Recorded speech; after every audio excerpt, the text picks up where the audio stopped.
Roma. No la Roma de mármol blanco que nos venden en las postales, ni la de las películas donde todos tienen los dientes perfectos y las togas inmaculadas. No. Hablo de la verdadera Roma. La que olía a sangre seca, a desechos rancios en las esquinas del foro, a perfume barato de cortesana y a ese aroma metálico, inconfundible, que tiene el miedo cuando se suda frío. Imaginad por un momento que estáis allí. Es el año 65 después de Cristo. El sol se pone sobre las 7 colinas, pero no trae paz, trae sombras. Y en las sombras, el acero brilla. En medio de ese caos, en el ojo del huracán, hay un hombre. Un anciano. Su cuerpo es frágil, castigado por el asma, por la tuberculosis, por los años. Pero sus ojos tienen el brillo del acero toledano. Ese hombre no es un romano de pura cepa, de esos que nacieron en cuna de oro en el Palatino. No. Él es uno de los nuestros. Nació lejos, bajo el sol implacable del sur, en la Bética, en nuestra Córdoba. Su nombre es Lucio Anneo Séneca. Y hoy, amigos míos, no vamos a hablar de filosofía aburrida. No vamos a recitar frases para poner en una tarjeta de felicitación. Vamos a hablar de cómo un hombre, un hispano, llegó a la cima del mundo, acumuló una fortuna que haría temblar a los banqueros modernos, educó a la bestia más sanguinaria de la historia y, al final, nos enseñó la lección más difícil de todas. Cómo poseerlo todo sin que nada te posea a ti. Escuchadme bien, porque esta historia no es sobre el pasado. Es sobre vosotros. Es sobre la ambición, sobre la vejez que se nos echa encima, sobre la ira que nos quema las entrañas y sobre el dinero. Ese maldito dinero que todos perseguimos y que, a veces, nos termina devorando. El origen del acero. La sangre de Córdoba. Empecemos por el principio. Porque el carácter de un hombre se forja en la infancia, como el hierro se forja en el fuego. Séneca nace en Córdoba, alrededor del año 4 a.C. Hispania. Tierra dura. Tierra de olivos, de sol que raja las piedras y de hombres que no doblan la rodilla fácilmente. En aquel entonces, ser de provincias en Roma era como ser un invitado en una fiesta de lujo donde todos te miran por encima del hombro. Eres ciudadano, sí, pero hueles a tierra, no a mármol. Sin embargo, su padre, Séneca el Viejo, era un hombre de retórica, un hombre de palabras. Y sabía algo que muchos olvidan. La palabra es más peligrosa que la espada. Una espada puede acabar con un hombre, pero una palabra bien colocada puede derribar un imperio o construir una fortuna. El joven Lucio creció escuchando, aprendiendo, absorbiendo. Pero había un problema. Un problema que quizás alguno de vosotros conozca bien. La debilidad del cuerpo. Desde niño, Séneca fue enfermizo. El asma le cerraba la garganta como una mano invisible, asfixiándolo noche tras noche.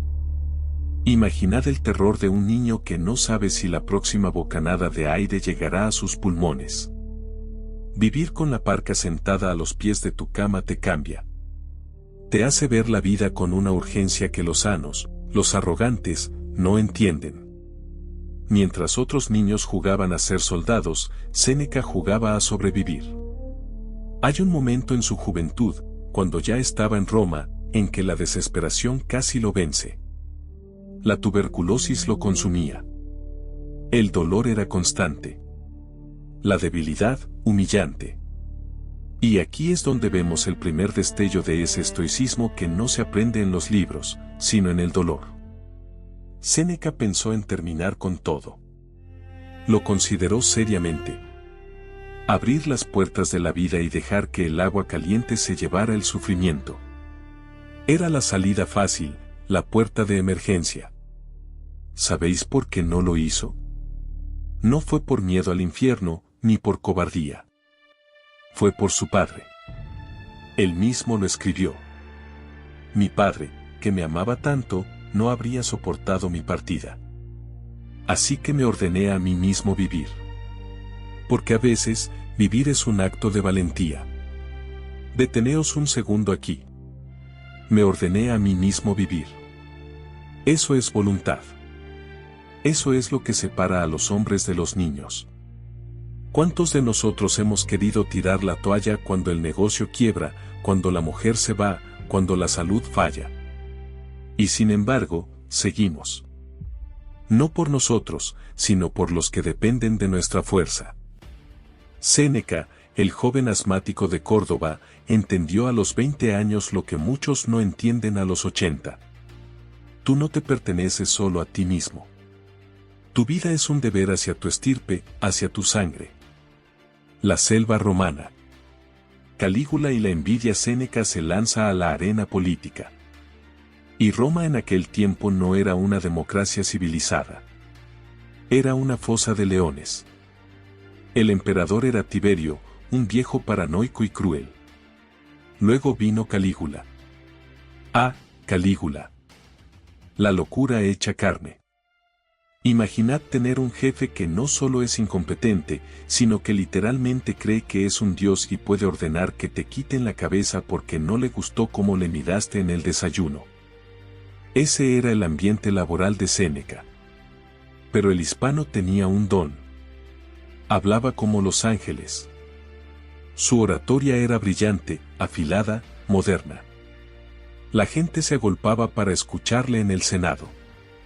Y eso, amigos míos, es un pecado capital en una tiranía. Nunca brilles más que el sol, si el sol es un psicópata con un ejército. La fama de Séneca creció tanto que llegó a oídos de Calígula. El emperador, celoso de que un simple abogado de provincias tuviera más carisma que él, ordenó su ejecución. Así de simple. Sin juicio.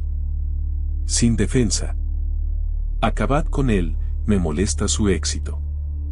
¿Qué salvó a nuestro héroe? La justicia, no. ¿El dinero? Tampoco. Lo salvó la ironía del destino y, curiosamente, una mujer. Una de las cortesanas favoritas de Calígula le susurró al oído. No te molestes en hacerlo, César.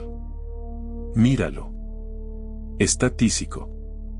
Se va a ir de este mundo solo en unos meses. No vale la pena. Calígula rió y le perdonó la vida por lástima. Pensó que Séneca era un cadáver caminante. ¡Qué error! ¡Qué inmenso error subestimar la resistencia de un hombre que ha mirado al abismo a los ojos desde la cuna! Calígula cayó poco después, traicionado por sus propios guardias en un túnel oscuro. Séneca sobrevivió. Lección número 1 de la historia. A veces, que te subestimen es tu mayor ventaja. Deja que piensen que estás acabado. Deja que piensen que eres viejo, que estás enfermo, que ya no sirves. Mientras ellos bajan la guardia, tú sigues afilando la hoja de tu mente. El destierro. 8 años en el olvido de Córcega, pero la suerte en Roma es una dama caprichosa. Muerto Calígula, sube al trono Claudio. Un hombre quizás menos loco, pero débil, manipulado por sus esposas. Y aquí entra en juego Mesalina, la emperatriz de pasiones desmedidas y conspiradora. Acusan a Séneca de una relación ilícita con una hermana del antiguo emperador. ¿Era verdad? Probablemente no. ¿Importaba? En absoluto. Era política. Había que quitarse de en medio al intelectual brillante que podía ser una amenaza. La sentencia. El final de su vida. Pero Claudio, en un momento de piedad, la conmuta por el exilio. Y aquí es donde la historia se pone gris, donde el mármol se rompe. Séneca, el hombre que estaba en la cima, el abogado más famoso, el rico heredero, es despojado de todo. Le quitan sus bienes, su ciudadanía, su dignidad. Lo meten en un barco y lo tiran en Córcega. Hoy Córcega es un destino turístico. Playas, sol, vino. En el año 41 después de Cristo, Córcega era una roca yerma, salvaje y bárbara. No había bibliotecas, no había foros, no había conversaciones inteligentes. Solo cabras, bandidos y viento. Imaginad a este hombre de intelecto superior, acostumbrado a los banquetes y al debate filosófico, solo en una choza, rodeado de salvajes que apenas hablan latín. 1 año. 2 años. 5 años. 8 malditos años. 8 años mirando el mar, esperando un barco que no llega. 8 años viendo cómo tu juventud se escapa entre las rocas. Muchos hombres habrían perdido la razón. Otros se habrían entregado al alcohol o se habrían arrojado por un acantilado. Séneca se rompió, sí. No os voy a mentir diciéndoos que aguantó como una estatua de piedra.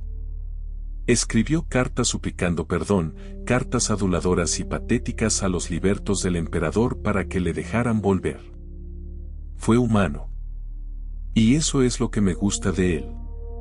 No es un santo. Se arrastró. Sintió el frío de la soledad y el miedo al olvido. Pero también hizo algo más. En esa roca, despojado de todo el ruido de Roma, Séneca tuvo que enfrentarse a sí mismo. Sin el aplauso del público, ¿quién eres? Sin el dinero en la bolsa, ¿cuánto vales? Ahí, en el silencio del destierro, empezó a forjar la verdadera filosofía. No la teórica, sino la práctica.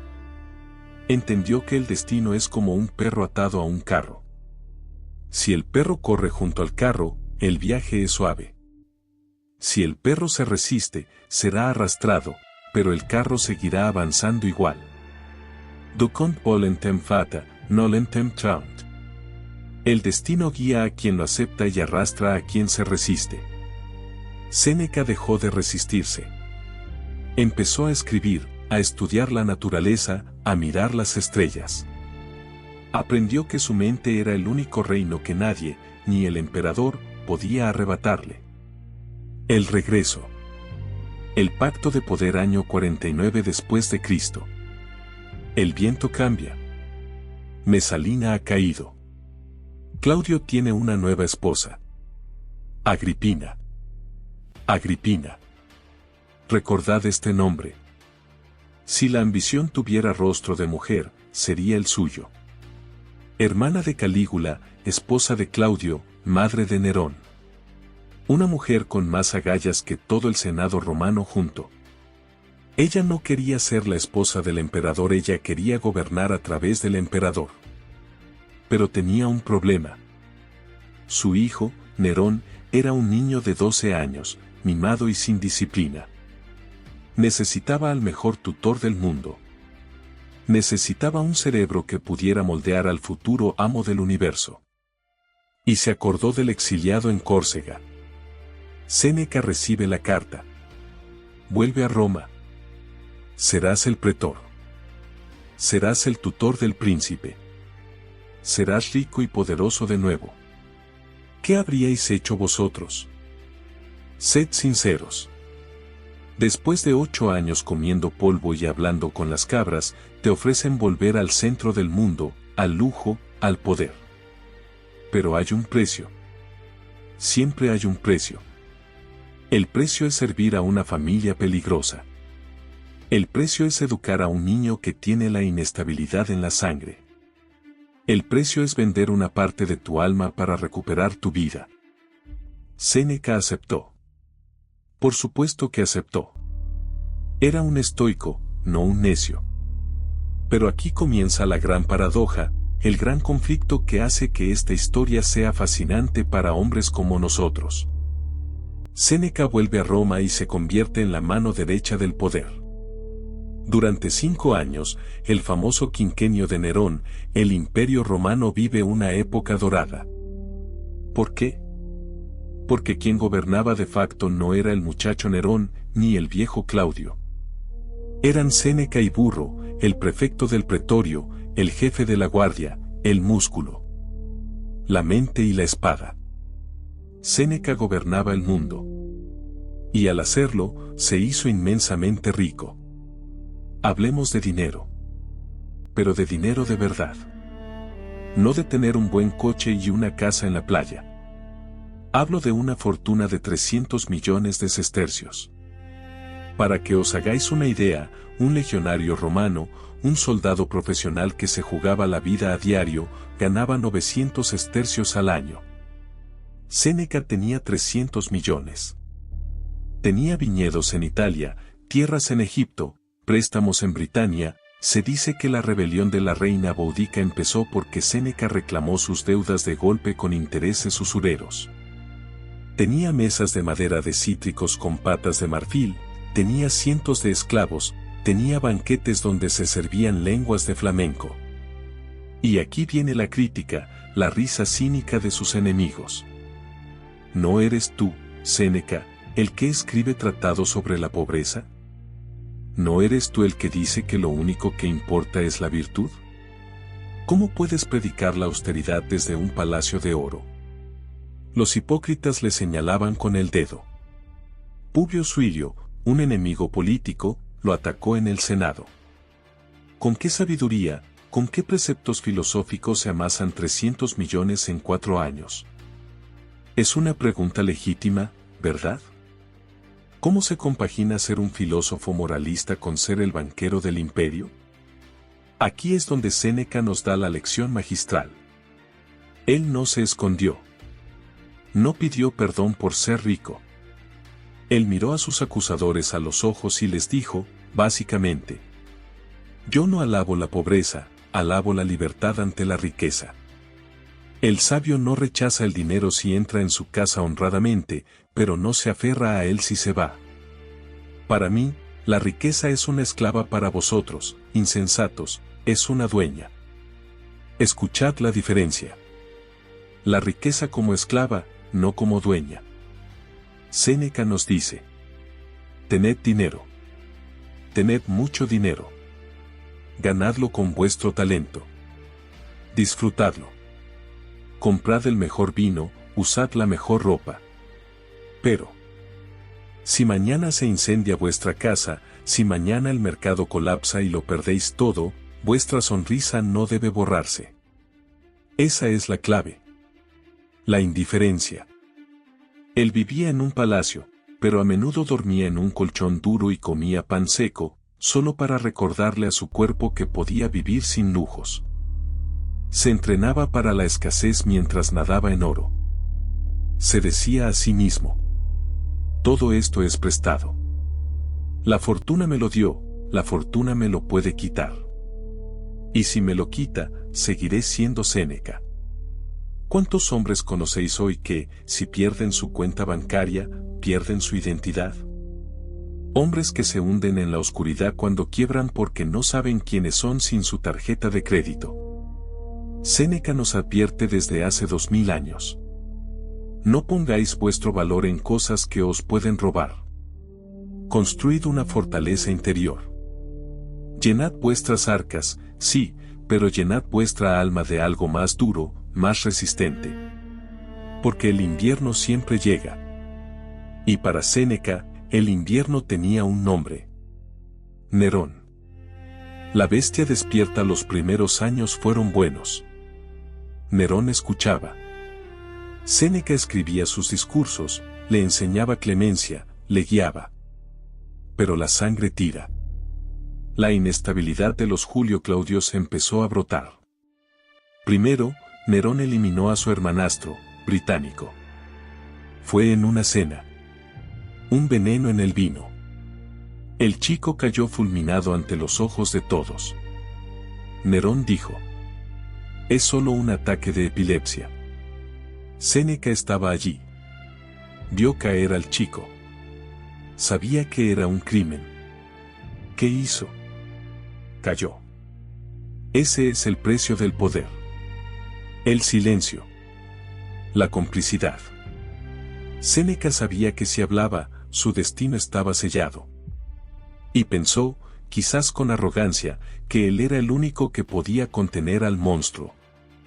Si me voy, esto será un baño de sangre. Debo quedarme para minimizar el daño. ¿Cuántas veces nos hemos dicho mentiras parecidas para justificar quedarnos en una situación podrida? Lo hago por el bien de la empresa, lo hago por la familia. A veces, simplemente tenemos miedo de soltar la cuerda. Luego vino lo peor. El crimen contra su propia sangre. Agripina, la madre terrible, se había vuelto demasiado controladora.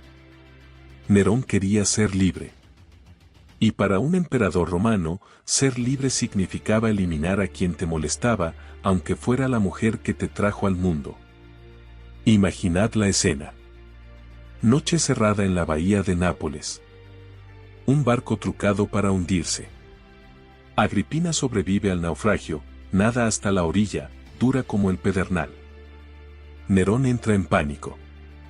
Vendrá a por mí con el ejército. Tengo que acabar con ella. Llama a Séneca y a Burro. Es de madrugada. El emperador tiembla, pálido, sudoroso. Les pregunta qué hacer. Séneca mira a Burro. Burro mira a Séneca. El silencio pesa toneladas. Nadie quiere decir las palabras. Nadie quiere dar la orden. Finalmente, Séneca, el filósofo de la virtud, mira a Burro y pregunta: ¿obedecerán los guardias si se les ordena actuar? Es una pregunta técnica, fría. Pero es una sentencia. Burro dice que la guardia pretoriana no levantará la mano contra la hija de Germánico. Tienen que enviar a un ejecutor de la marina. Agripina cae. Y Séneca. Séneca tiene que escribir la carta al Senado justificando el acto. Tiene que usar su don, su pluma de oro, para contarle al mundo que Agripina conspiraba contra su hijo y que su final fue providencial. Este es el punto más bajo de nuestro héroe. Aquí es donde el hombre real se separa del mito. Séneca, el moralista, encubriendo el crimen más atroz. Se manchó las manos de tinta para tapar la sangre de Nerón. ¿Lo juzgáis? Es fácil juzgar desde la comodidad de nuestro siglo. Pero poned un acero en vuestro cuello. Poned el peso del imperio sobre vuestros hombros. Séneca creía que, sin él, Roma ardería. Y quizás tenía razón. Pero el precio que pagó fue vivir con la náusea de su propia conciencia. Empezó a envejecer rápido. El asma volvió. El insomnio. Veía como el monstruo que él había criado se volvía cada vez más voraz. Burro murió, probablemente envenenado. Séneca se quedó solo. Solo contra el abismo. Sabía que su tiempo se acababa. Sabía que la envidia de los cortesanos, de tipos como Tigelino, el nuevo favorito, un ser vil y cruel, estaba envenenando la mente de Nerón contra su viejo maestro. Le decían: Séneca es demasiado rico. Séneca te critica en secreto. Séneca se cree mejor que tú. Y Nerón, que ya no necesitaba niñera, empezó a mirar a su viejo tutor con ojos de depredador. La jaula de oro y la sombra del verdugo año 62 después de Cristo. Roma es un cadáver maquillado. Burro, el jefe de la guardia pretoriana y el único aliado que le quedaba a Séneca, muere. Oficialmente, un tumor de garganta. Extraoficialmente, todos saben que Nerón le envió un medicamento que lo silenció para siempre. Ahora Séneca está solo. Completamente solo en la cima de una montaña de oro, rodeado de hienas. Tigelino, el nuevo prefecto, le susurra veneno al emperador día y noche. Séneca es un viejo avaro. Séneca te juzga. Séneca es el pasado. Nuestro filósofo, que de necio no tiene un pelo, sabe que es el siguiente en la lista. Siente el aliento del final en el cuello cada vez que entra en el Palatino. ¿Qué hace un hombre inteligente cuando ve que la fiesta se ha convertido en una trampa mortal? Intenta irse por la puerta de atrás antes de que cierren los cerrojos. Séneca pide una audiencia con Nerón. Imaginad la escena. El viejo maestro frente al joven tirano. El aire es denso, cargado de incienso y peligro. Séneca, con la dignidad de quien ha visto caer imperios, hace su jugada maestra. Le ofrece todo a Nerón. César, le dice, tengo demasiadas riquezas. Mi fortuna eclipsa a la tuya y eso no es justo. Toma mis tierras, toma mis villas, toma mis millones. Solo déjame retirarme al campo. Déjame pasar mis últimos días leyendo y descansando. Devuélveme mi tiempo y quédate con el oro. Es una oferta desesperada. Es un hombre comprando su vida. Es el reconocimiento de que el dinero, cuando es excesivo, deja de ser libertad y se convierte en lastre. Pero Nerón. Nerón es un actor consumado. No le basta con el dinero, él quiere el alma. Con una sonrisa gélida, rechaza la oferta. Le abraza, le besa en la mejilla el beso de Judas, el beso de la mafia y le dice: ¿cómo voy a dejar que mi amado maestro viva en la austeridad? No, Séneca. Te quedarás a mi lado. Tu sabiduría aún me es necesaria. Séneca sale de esa reunión sabiendo que está condenado. Nerón no le ha perdonado, le ha puesto una correa más corta. Le ha dicho: tú no te vas cuando tú quieres. Tú te vas cuando yo lo ordene. ¿Os suena familiar? ¿Cuántos hombres conocéis atrapados en jaulas de oro? Ejecutivos, políticos, empresarios que odian su vida, que viven medicados para soportar el estrés, pero que no pueden bajarse del tren porque el tren va demasiado rápido. Séneca volvió a su casa, pero ya no era un hombre libre. Era un prisionero de lujo. A partir de ese día, Séneca cambia. Se encierra. Finge estar enfermo, lo cual no era difícil con su salud, para no asistir a las funciones públicas. Deja de comer manjares. Tiene pánico a que su comida esté adulterada. Se alimenta solo de frutas silvestres y bebe agua de un manantial que él mismo recoge. El hombre más rico del imperio vive como una seta dentro de su palacio, temblando cada vez que un sirviente le trae una copa de vino. El gran incendio. El ensayo del apocalipsis y entonces, el mundo se rompe. Año 64 después de Cristo. Julio. Una noche de verano asfixiante, el viento empieza a aullar y una chispa salta cerca del Circo Máximo. Lo que sigue no es un incendio, es el infierno en la tierra. Durante 6 días y 7 noches, Roma arde. Las llamas devoran los barrios pobres, hechos de madera vieja, como si fueran paja seca. El fuego sube las colinas, derrite el bronce de las estatuas, colapsa los templos de piedra. El rugido del fuego es tan fuerte que no se escuchan los lamentos de los que quedan atrapados. El cielo se vuelve negro al mediodía por el humo. ¿Dónde está Séneca? Está en su villa, viendo cómo la capital del mundo se convierte en cenizas. Y ve algo peor que el fuego. Ve la locura humana. Ve a hombres lanzando antorchas a las casas que aún no ardían, gritando que tienen órdenes. Ve el saqueo, el ultraje, la anarquía total. Se dice que Nerón cantaba la caída de Troya mientras miraba el espectáculo desde su torre.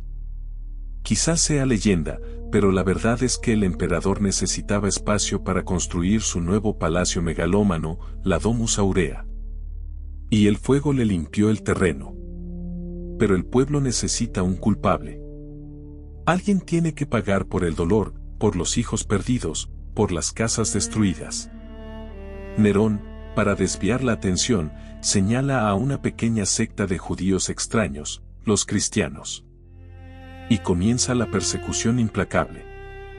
Séneca ve todo esto. Ve cómo los jardines del emperador se iluminan por la noche con el sufrimiento de estos inocentes. Olé de eso. Olé del humo denso mezclado con el perfume de las flores. Eso era Roma. El asco de Séneca llega a su límite. Ya no puede ser cómplice. Se retira definitivamente a sus tierras fuera de la ciudad. Y en esos últimos meses, sabiendo que el final está cerca, escribe su obra maestra. Las cartas a Lucilio. Escuchadme bien, porque esto es importante. Cuando todo está perdido, cuando el final ronda tu puerta, es cuando sale la verdad. Esas cartas no son teoría. Son el testamento de un hombre que se está preparando para marcharse con dignidad. En ellas escribe frases que hoy, 2000 años después, golpean como un mazo. Estamos muriendo cada día. Cada día se nos quita una parte de la vida. No es que tengamos poco tiempo, es que perdemos mucho. Ensaya tu partida. Quien ha aprendido a morir, ha desaprendido a servir. Quien ha aprendido a irse, ha desaprendido a servir. Esa es la clave. Séneca se estaba liberando. Ya no temía a Nerón, porque ya no temía al final. Había aceptado que su cuello pertenecía al verdugo, pero su mente era libre. Estaba afilando su espíritu para el último acto. La conspiración de los incompetentes años 65 después de Cristo. La tensión es insoportable. Un grupo de senadores, caballeros y militares decide que ya basta. Quieren acabar con Nerón. El líder es Calpurnio Pisón, un hombre rico y popular, pero sin carácter. La conspiración es un desastre. Hay demasiada gente involucrada. Hablan demasiado. Se emborrachan y prometen tiempos mejores. En una tiranía, el secreto es la vida.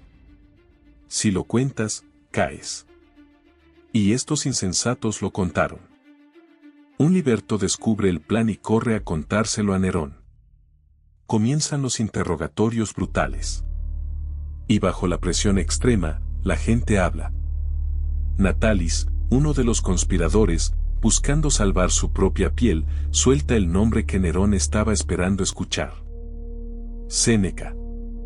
¿Estaba Séneca involucrado? Probablemente sabía que existía la conspiración. Era imposible no saberlo en los círculos de poder. Quizás asintió con silencio. Quizás pensó: si eliminan a la bestia, bienvenido sea. Pero no hay pruebas de que participara activamente. Él era un viejo cansado, no un conspirador de espada en mano. Pero a Nerón no le importan las pruebas. Le importa la oportunidad. Ha encontrado la excusa perfecta para deshacerse de su conciencia, de ese viejo maestro que le mira con ojos de decepción. Envía a un tribuno de la guardia pretoriana a la villa de Séneca. Fijaos en la ironía. El tribuno, un tal Gabio Silvano, era también parte de la conspiración, pero como nadie lo había delatado aún, tuvo que obedecer la orden de Nerón para no levantar sospechas. El traidor enviado a sentenciar al inocente. Así funciona el miedo. Convierte a los hombres en sombras de sí mismos. La cena final. El ruido de las botas es una tarde de abril. El sol se pone sobre la vía Apia, tiñendo el cielo de un rojo intenso, presagio de lo que vendrá. Séneca está cenando en el jardín con su esposa, Paulina, y dos amigos leales. No hay manjares en la mesa. Comen verduras, pan, algo sencillo. Hay silencio. Ese silencio especial que tienen las parejas que llevan toda la vida juntas y no necesitan palabras. Paulina es mucho más joven que él, pero lo ama con una devoción feroz. Ella sabe. Ella siente que el tiempo se ha acabado. De repente, el sonido. El golpe seco de las botas militares contra el empedrado. El tintineo de las armaduras. Los pájaros salen volando de los cipreses. La guardia pretoriana rodea la villa. El tribuno entra. No tiene el valor de mirar a Séneca a los ojos. Se queda en la puerta y le transmite la orden a través de un centurión. La orden es simple, brutal, romana. César ordena que pongas fin a tu vida. No hay juicio. No hay apelación. Es una sentencia administrativa. Elige tu final o lo elegiremos nosotros, y será mucho más doloroso. ¿Cómo reacciona un hombre ante esto? La mayoría de nosotros gritaríamos, lloraríamos, suplicaríamos una llamada, intentaríamos negociar. Séneca no. Séneca deja el cubierto sobre la mesa con calma. Se limpia la boca con la servilleta. Mira al centurión con una tranquilidad que debió helarle la sangre al soldado. No hay sorpresa en su rostro. Llevaba años ensayando este momento en su cabeza. Pide sus testamentos. El centurión se los niega. No hay tiempo para papeles, viejo. Nerón quiere el dinero para él, no para los herederos de Séneca. Entonces, Séneca se gira hacia sus amigos, que están llorando, destrozados por el miedo y la pena. Y aquí, en este preciso instante, el anciano enfermo desaparece y surge el gigante. Les reprende con voz firme, pero cariñosa. ¿Dónde están vuestros preceptos de filosofía? ¿Dónde está esa razón que hemos preparado durante tantos años contra los inminentes males? ¿A quién era desconocida la crueldad de Nerón? No le quedaba otra cosa, después de eliminar a su madre y a su hermano, que añadir el final de su preceptor. Es magnífico. No llora por sí mismo. Les recuerda que esto es el orden natural de las cosas cuando uno vive bajo el yugo de un monstruo. ¿De qué os sorprendéis?, les dice. Sabíamos que la víbora ataca. Pero queda lo más difícil. Queda Paulina. Su esposa se aferra a él. Llora desesperada. Dice que no quiere vivir sin él. Y Séneca, que ha predicado el desapego, siente que el corazón se le rompe. No porque vaya a irse, sino por dejarla a ella en ese mundo de lobos. La abraza y le dice: te he enseñado los consuelos de la vida, pero tú prefieres la gloria de acompañarme. No me opondré a ser tu ejemplo. Vayámonos juntos con la misma fortaleza, aunque tú tienes más mérito porque eres joven y pierdes más vida que yo. Deciden abrir las puertas de la vida juntos. Deteneos un momento. Imaginad el nivel de convicción, de honor retorcido y sublime, para que una pareja decida adelantar su final al unísono antes que someterse a la humillación del tirano. Es algo que nuestra mente moderna apenas puede procesar. Hoy luchamos por vivir un día más, conectados a máquinas si hace falta. Ellos elegían cuándo y cómo irse. Era su última libertad. La única que Nerón no podía tocar. Los sirvientes traen el acero. Está afilado. El aire huele a jazmín y a miedo contenido. El sol ya se ha puesto. Las antorchas se encienden. Séneca se descubre los brazos. Esos brazos flacos, de anciano, marcados por las venas azules. Mira el filo. No tiembla. Ha llegado la hora de demostrar si toda esa filosofía, todos esos libros, todas esas palabras bonitas eran verdad o solo tinta sobre papiro. Ahora es cuando el estoicismo se pone a prueba. No en el aula, sino en la realidad del cuerpo. El acero que no libera y el tiempo que se detiene el acero cumple su cometido en los brazos. Se abren las puertas de la vida.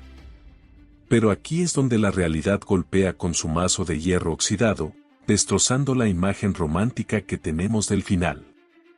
En las películas, el héroe elige su destino, cierra los ojos y se apaga suavemente como una vela.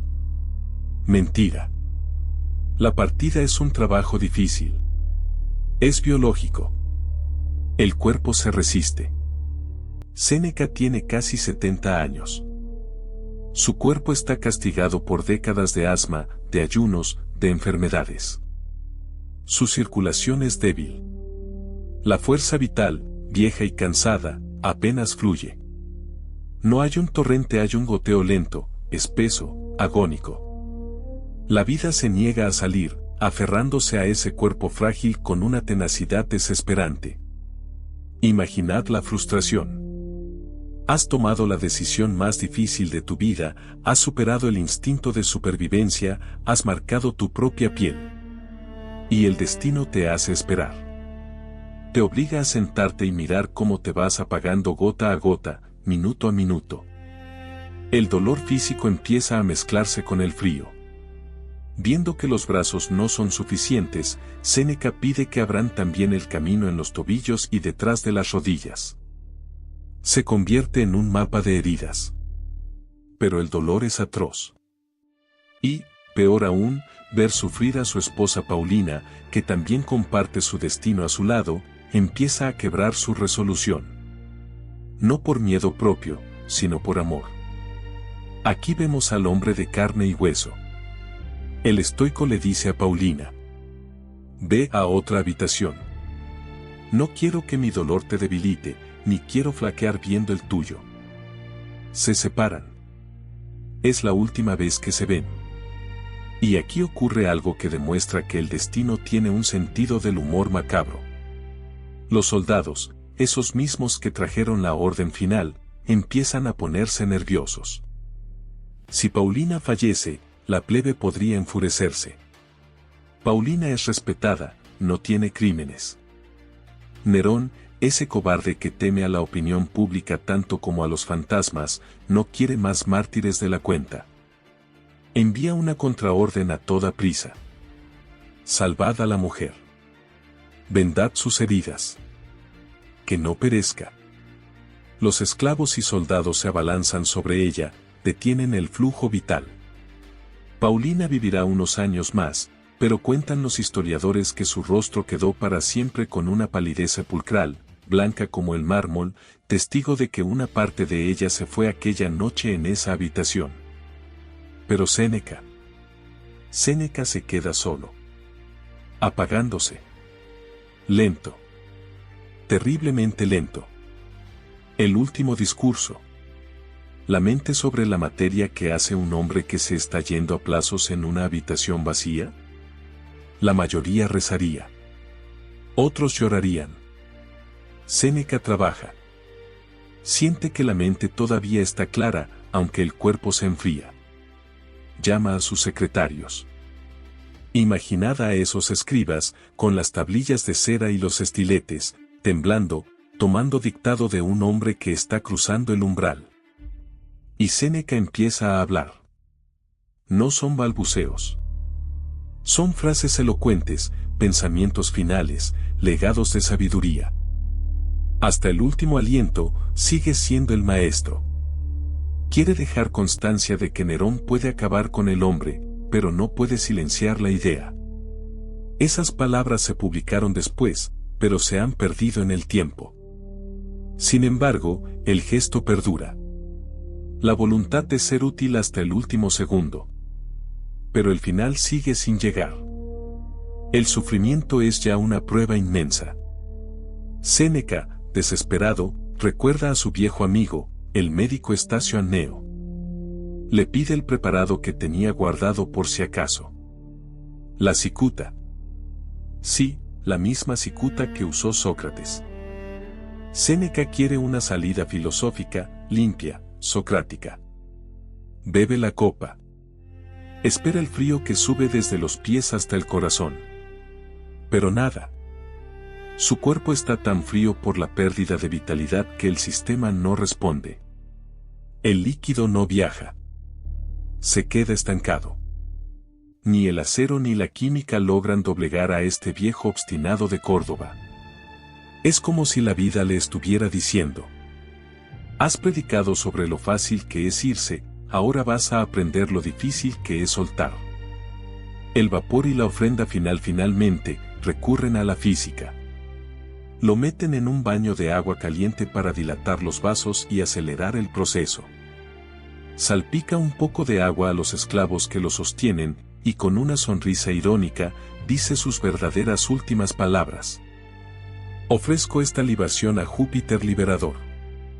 Júpiter liberador. No pide perdón. No pide salvación. Celebra la liberación. El final no es la oscuridad, es la libertad de la esclavitud de Nerón, del miedo, de la vejez, del dolor. El agua caliente no es suficiente. Lo llevan a la sala de vapor, el sudatorium.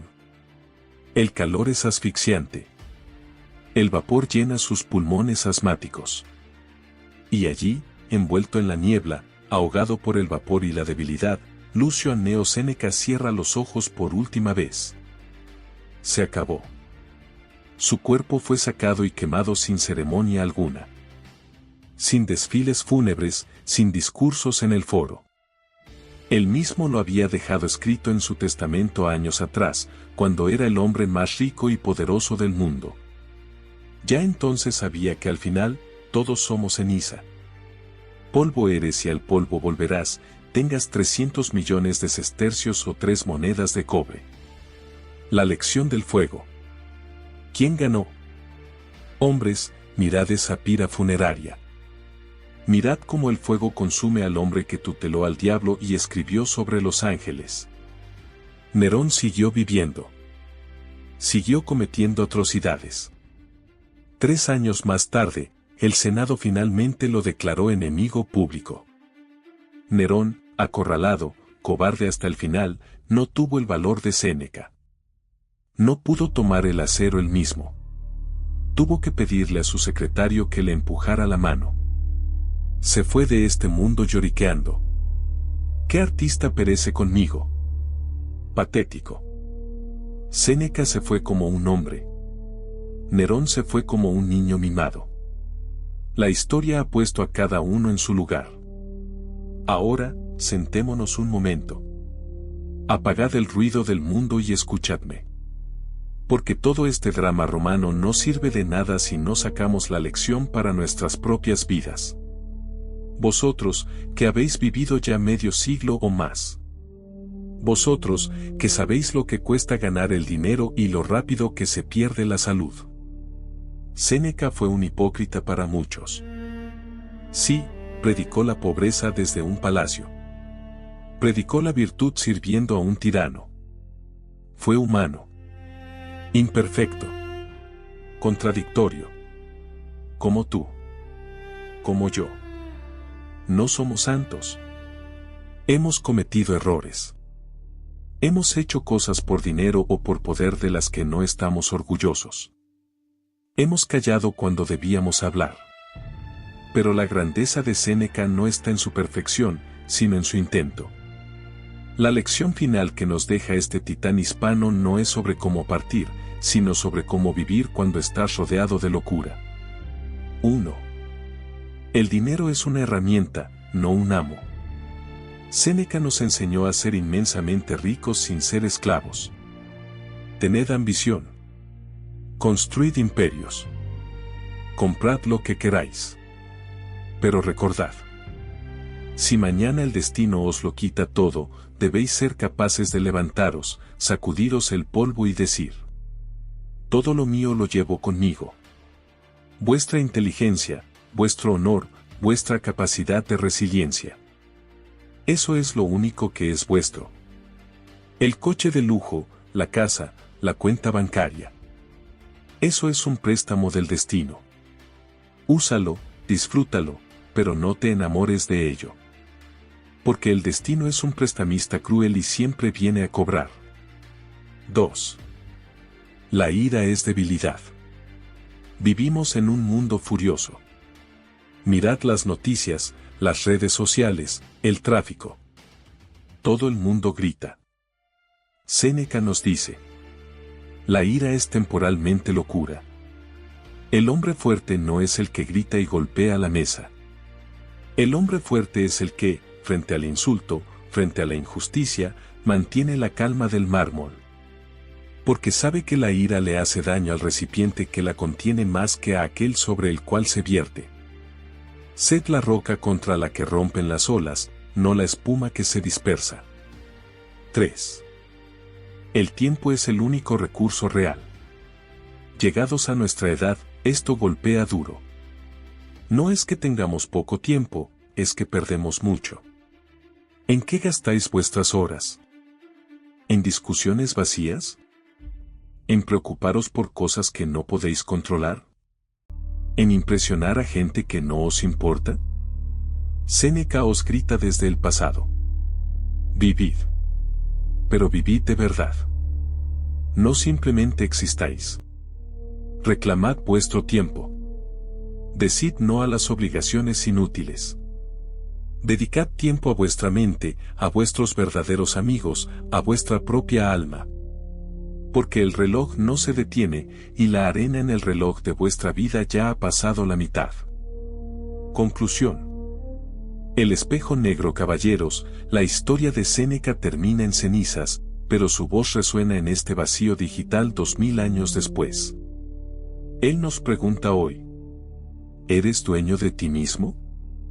Si mañana entra el centurión por tu puerta, y el centurión vendrá, tal vez con el uniforme de una enfermedad, de un fallo cardíaco, o de un accidente, te encontrará lamentándote, suplicando, aferrándote a tus posesiones como un niño a sus juguetes? ¿O te encontrará de pie, sereno, con las cuentas saldadas y el espíritu tranquilo, listo para aceptar tu destino y decir: ¿soy libre? La vida es una obra de teatro. No importa cuánto dura, sino lo bien que se ha representado. Séneca tuvo un acto final doloroso, pero magistral. Ahora te toca a ti. El escenario es tuyo. Las luces te enfocan. El público calla. ¿Cómo vas a jugar tu última mano? Haz que valga la pena.